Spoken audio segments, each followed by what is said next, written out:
राष्ट्रीय सफाई कर्मचारी आयोग के उपाध्यक्ष की अध्यक्षता में बैठक आयोजित की गई। ये बैठक जिला परिषद सभागार में आयोजित की गई, जिसमें विभिन्न विभागों के अधिकारी और नगर परिषद सफाई कर्मचारी मौजूद थे।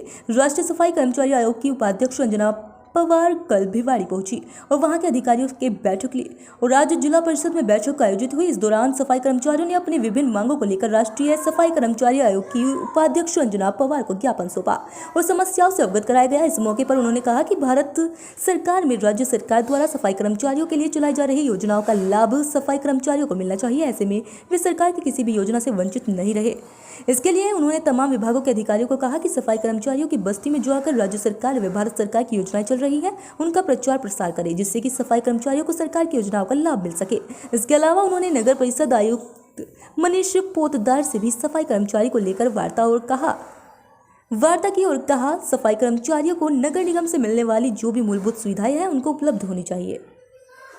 पहले तो मैं हमारे देश के प्रधानमंत्री जी के बारे में आपको बताना चाहूँगी कि जिस तरह से प्रधानमंत्री जी संवेदनशील है इस सामाजिक वर्ग और इस कर्मचारी वर्ग के प्रति, उसी तरह से देश के प्रत्येक नागरिक को इनके प्रति संवेदना रखनी चाहिए। तभी हम इस अंतिम पंक्ति में बैठे हुए सामाजिक कर्मचारी वर्ग को मूल धारा या मुख्य धारा से हम उनको जोड़ पाएंगे। और इसका उदाहरण है कि जैसे बनारस कॉरिडोर में साथ में बैठ के भोजन किया, इलाहाबाद में इनके काम से खुश होकर इनको सम्मानित किया और सबसे बड़ी बात है कि इन्होंने अपने जो सर्वोच्च पद की शुरुआत ही स्वच्छ भारत मिशन से करी है। तो ये संदेश पूरे देश को देना है कि इन लोगों को भी उतना ही सम्मान मिले जितना सभी लोगों को मिलता है। न्यूनतम मजदूरी राज्य सरकार नहीं बढ़ा रही, इसके लिए आयोग क्या कर रहा है? देखिए, मैंने अभी मीटिंग में भी ये चीज डिस्कस करी है कि जैसे एक बेलदार की भी जो न्यूनतम मजदूरी है वो 500 से ज्यादा होती है। तो ये जिस तरीके का काम करते हैं इनको तो न्यूनतम मजदूरी ज्यादा मिलनी चाहिए। बहुत ही रिस्की काम है इनका, बहुत इनका हेल्थ इश्यूज हो जाते हैं उसके लिए, तो इनको तो ज्यादा उसमें पैसा मिलना चाहिए।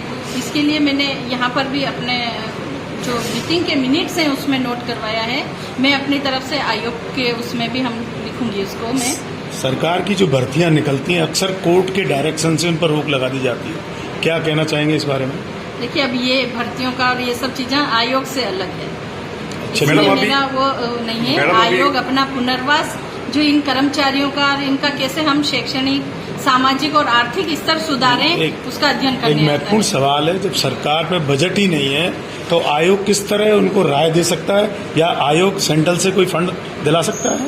सेंट्रल से क्यों, कई योजनाओं से फंड मिल रहा है, कई सारा होता है। नगर निगम का फंड होता है, सफाई कर्मचारी नगर निगम के और हॉस्पिटल के। देखिए, जहाँ भी मानव है वहाँ सफाई की व्यवस्था होती है, वहाँ सफाई कर्मचारी होता है। तो उस प्रत्येक उस व्यक्ति का, प्रत्येक उस डिपार्टमेंट की जिम्मेदारी वो कर्मचारी। अभी मैडम आपने बैठक ली है, किस किस तरह के बिंदु, किस किस तरह के मुद्दे आपके सामने आए हैं, किस तरह उनको निस्तारण किया जाएगा, क्या है?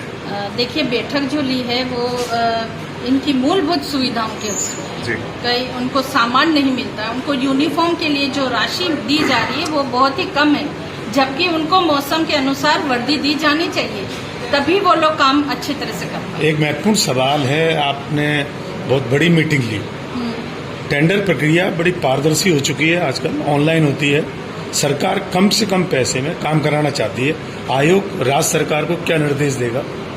देखिए, कम से कम पैसे में काम करवाना यानी तो वो फिर वही होता है ना, वो तो सब लोग जानते हैं उसमें कि शोषण होगा। आपने अभी खिंचाई की ठेकेदारों की, ठेकेदार कहते हैं हम पे बहुत कम, न्यूनतम हमको टेंडर दिया जाता है, बहुत खिंचाई होती है। वो लेते हैं, क्यों लेते हैं? अगर उनको नहीं पोसा रहा है, मतलब कि उनको वो चीज उतने कम पैसे में उनका काम नहीं हो पा रहा है, तो क्यों ले रहे हैं? पर अब केंद्र सरकार और राज्य सरकार न्यूनतम मजदूरी पे ही डेली बेसिस पे लोगों को लगा रही है, तो क्या सरकारों का दायित्व तो नहीं बनता? पॉलिसी मैटर है, आयोग से अलग हटके। अभी मैडम भारत सरकार की तरफ से सफाई कर्मचारियों के लिए किस तरह की जो योजनाएं हैं, क्या चल रही है? देखिए, भारत सरकार का एक उपक्रम है NSKFDC, यानी राष्ट्रीय सफाई कर्मचारी वित्त विकास निगम। तो इसमें करोड़ों का बजट होता है इन लोगों के पुनर्वास के लिए, बच्चों को एजुकेशन के लिए होता है, और इनका जो गाड़ी वगैरह का लोन युवा कोई लेना चाहते हैं, महिला समृद्धि के लिए लोन मिलता है, तो कई सारा बजट है।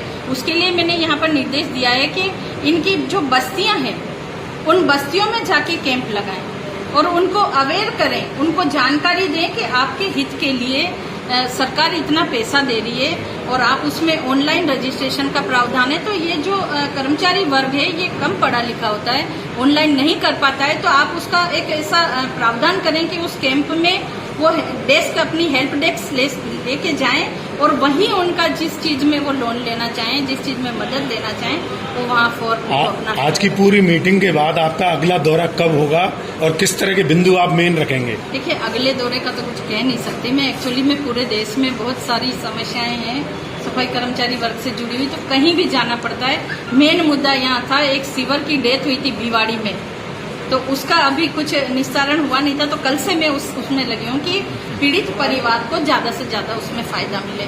और आपके माध्यम से, देखिए, आपके माध्यम से जो हमारे माननीय सुप्रीम कोर्ट का जो निर्देश है, जो एक्ट बना हुआ है इन लोगों के लिए, सब MS एक्ट 2013, उसमें होता है कि जो भी इस तरीके का कोई काम, यानी कि किसी मानव को सीवर की सफाई के लिए बिना किसी साधन संसाधन के उतारे, तो उसमें दोषी के खिलाफ FIR होनी चाहिए और उसको सजा का प्रावधान भी होता है। और जो पीड़ित है उसके परिवार को आंशिक सहायता के रूप में 10 लाख रुपए दिए जाते हैं। अभी वो कार्रवाई कुछ हुई, कल से चल रहा है, उसको करवा के फिर भेजा। Thank you so much.